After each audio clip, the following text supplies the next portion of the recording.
સરકારી નોકરી મળી જાય ને એટલે એના મનમાં તો આ મેડમ એને રાજા સમજતા હોય છે. આ તલાટી મેડમને ખબર જ નથી કે ખરેખર નોકરી શા માટે અમને મળી છે.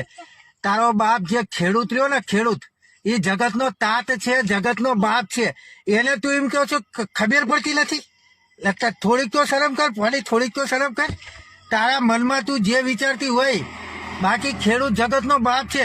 આ ખેડૂત સાથે તું આ વર્તન કરો છો એ કેટલું યોગ્ય છે? મિત્રો, આ વિડીયો તમે આખો જુઓ અને બને એટલો વિડીયો આગળ શેર કરો.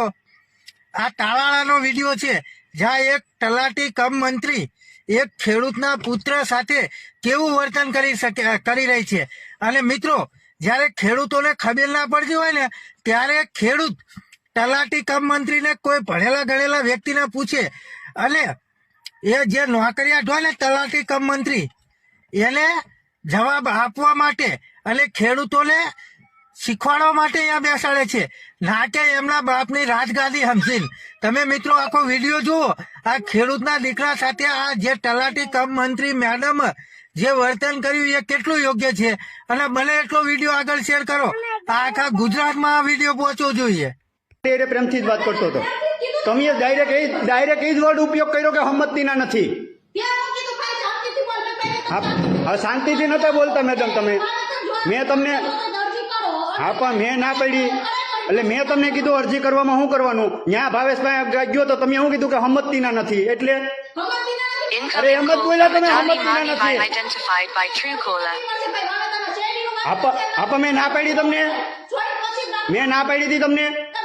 તમે ડાયરેક્ટ શું કીધું બહાર ગયો એટલે હમતના નથી. એટલે તમે આ વર્ડ યુઝ કરી શકો? તમે સરકારી અધિકારી છો મેડમ? એ નહીં એ વર્ડ તમે યુઝ ન કરી શકો. અમે દુનિયા રખડીએ.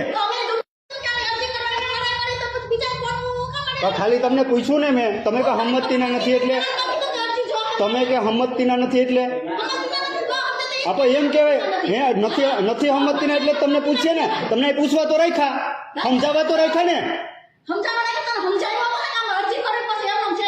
તમે શું કીધું કે હમતના નથી? તમે શું કીધું? કોણ? તમે કીધું કે હમતના નથી. એ તમારા વર્ડ છે બોલવાના કઈ? હું આ તો થાય કરી લઉં ને. થાય હો, આ થાય મેં બધું લઈ લીધું.